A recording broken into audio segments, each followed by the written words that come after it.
In this lesson, we'll cover fabrication settings. So inside of Revit, on the ribbon, click the Systems tab. On the Systems tab, you'll have a fabrication area. First thing you need to set up are your fabrication settings. To do this, click the drop-down arrow to the right of the word fabrication, and your fabrication settings will appear. Now, the first time you're running fabrication, you will need to have and load a configuration in.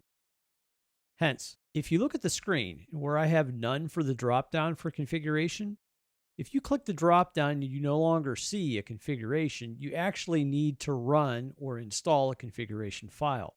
To do this, you can download it from the actual link on the bottom that says Learn How to Set Up Fabrication Configuration and Services, or you can run the installer that's included. You'll have a file called Imperial Revit MEP Fabrication Sample Configuration. Now, there's also one for metric. I don't include the metric one, but you can download that one if you want to run that one. To run this, simply double-click, select Run, and then follow through the steps. Yes for any type of Windows authentication or approval. And then when done, click Finish.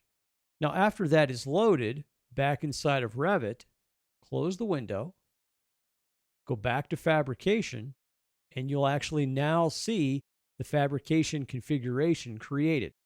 Now again, we're using for this example just a sample configuration provided by Revit. So I'm going to choose the sample configuration. Once I do that, I'll have a variety of services on the left that I can load into this current project. You can choose as many as you want or as few as you want, depending upon what you're actually designing.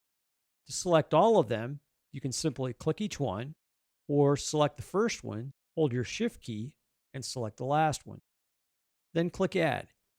This adds and will load these services into this current Revit project. When done, click OK. Now, when you do that, Revit may take a few minutes to load each and every service that you select into this current project. And if this is the first time you are running this, you'll actually have to install the configuration file using the actual installer.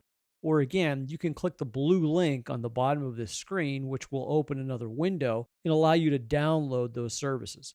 The one that I provided is for Imperial units only, not for metric. So if you want to use metric, you'll have to download the metric file. Now, with those loaded, if you were to go back to the fabrication dropdown for settings, you'll actually see the settings stay and the services are loaded. Click OK. So as a review, in this lesson, we looked at fabrication settings.